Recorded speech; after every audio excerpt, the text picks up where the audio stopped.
ملتان سے بھائی سہیل قمر صاحب نے سوال پوچھا ہے۔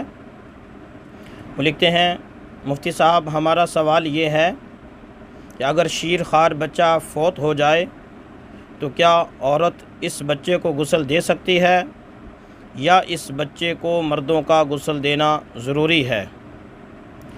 اگر اس بچے کو مردوں کا غسل دینا ضروری نہیں ہے تو یہ بھی بتا دیں کہ کتنے بڑے بچے کو مردوں کا غسل دینا شرعی حکم ہے؟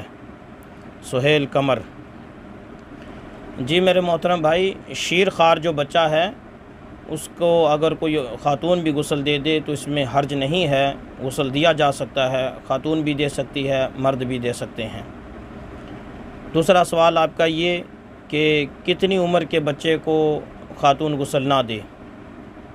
اصل بات تو یہ ہے کہ جس بچے کی طرف میلان ہوتا ہو، طبیعت کا میلان ہوتا ہو، یا بچی کی طرف طبیعت کا میلان ہوتا ہو، شریعت نے ایسے بچے کو مخالف جنس کا، مطلب اگر بچہ ہے تو عورت کا، اگر بچی ہے تو مرد کا غسل دینا ممنوع قرار دیا ہے۔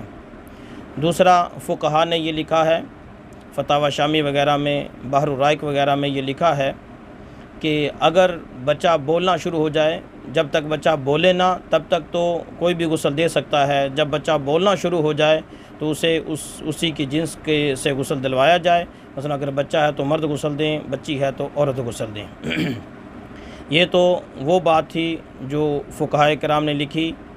ایک عاجز کی بھی رائے ہے کہ جنس چونکہ بچہ بھی ہوتا ہے، بچی بھی ہوتی ہے، بچے کے حوالے سے تو ہم اس پر عمل کر لیں کہ جس کی طرف طبیعت کا میلان نہ ہوتا ہو یا جب تک بولنا شروع نہ ہو تب تک مخالف جنس بھی غسل دے سکتی ہے۔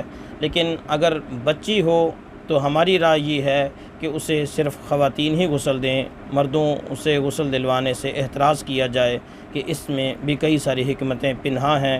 لہٰذا اگر چھوٹی بچی ہو، اگرچہ وہ ابھی بولنا شروع نہ ہوئی ہو، پھر بھی مناسب یہی ہے کہ اس کو خواتین ہی غسل دیں، اور اگر بچہ چھوٹا ہو جو ابھی تک بولنا شروع نہ ہوا ہو تو اس میں اختیار ہے، چاہے مرد غسل دے لیں چاہے خواتین دے لیں، اس میں کوئی مذائقہ نہیں۔